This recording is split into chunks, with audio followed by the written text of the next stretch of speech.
Chapitre 6. Plume s'est incarnée sur le plan du milieu, Madiabag. Elle volait dans le vent chaud de cette soirée d'été. Ici, elle n'est rien d'autre qu'une plume irisée. La démone aime cette sensation de se laisser porter par les courants d'air.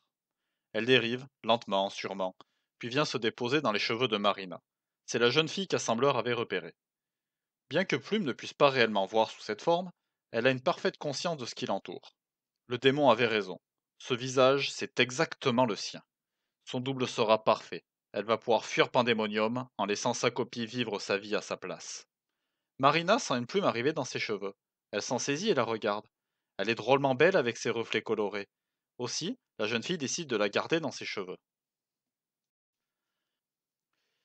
Les jours passent. Marina est contente de sa plume. C'est un super accessoire pour ses cheveux. Elle se sent bien depuis qu'elle l'a trouvé, tout lui réussit. Ses parents, qui semblaient sur le point de divorcer, semblent s'aimer à nouveau comme au premier jour. Ses notes grimpent en flèche, et chaque fois qu'elle doute, il lui suffit de penser à sa plume et la voilà remontée à bloc. Marina marche sur l'eau pendant près d'un mois. Sa vie est devenue géniale. Elle a de la chance dans toutes ses entreprises. Le soir venu, elle parle même à sa plume. Elle est devenue sa confidente, sa meilleure amie. Marina en est persuadée. Sa plume la comprend, l'écoute et l'aide à chaque instant. Plume, de son côté, prend son mal en patience. C'est un travail de longue haleine que de gagner la confiance de sa cible. Et puis, il faut les supporter, les idepsies de cette godiche de Marina. Mais, un jour pluvieux et venteux, une forte bourrasque envoie la plume dans les airs. Elle part si haut et si loin dans le ciel que Marina ne peut que constater la perte de son amie.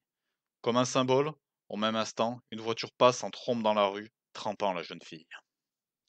Alors, la mélodie du bonheur cesse. Ses parents s'engueulent maintenant tous les soirs, chaque jour plus violemment que la veille. La belle confiance qui était la sienne s'est envolée en même temps que sa plume.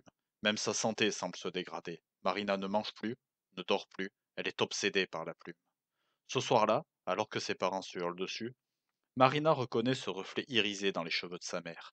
Alors que la jeune fille se met à sourire pour la première fois depuis 2 mois, comme au ralenti, elle voit sa mère se saisir d'un couteau dans la cuisine et la battre à plusieurs reprises dans le torse de son père. À chaque fois que la lame pénètre dans la chair du malheureux, sa mère laisse échapper un gloussement de plaisir. Marina est stupéfaite, elle reste interdite, elle ne peut crier ni pleurer.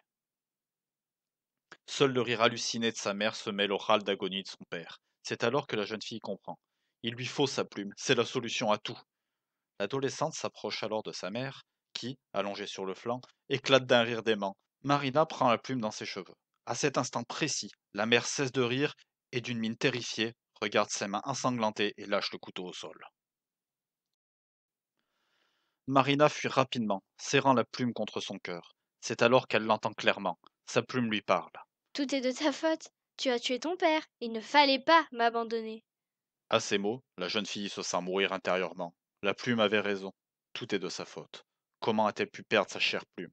Ainsi, comme pour faire pénitence, sans réellement y penser, Marina enjambe le parapet, sa plume toujours contre son cœur, et se laisse tomber dans le vide. L'eau glaciale de l'hiver s'infiltre dans ses poumons. Ses muscles se tétanisent, la douleur se fait de plus en plus vive.